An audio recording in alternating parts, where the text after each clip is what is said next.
Hi everyone, in today's video I'll show you guys how you can clone apps on your iPhone. Well, it's quite easy. So all you have to do is simply first of all open your Safari application.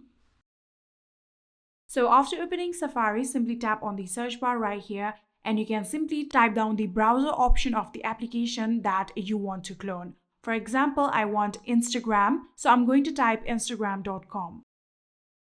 Here you can see just like that I have come to the browser option of Instagram, and from here you can tap on this share icon right here, tap on it, and then you can scroll down a bit. You can see the option of add to home screen. Simply tap on add to home screen just like this and then tap on add option right here.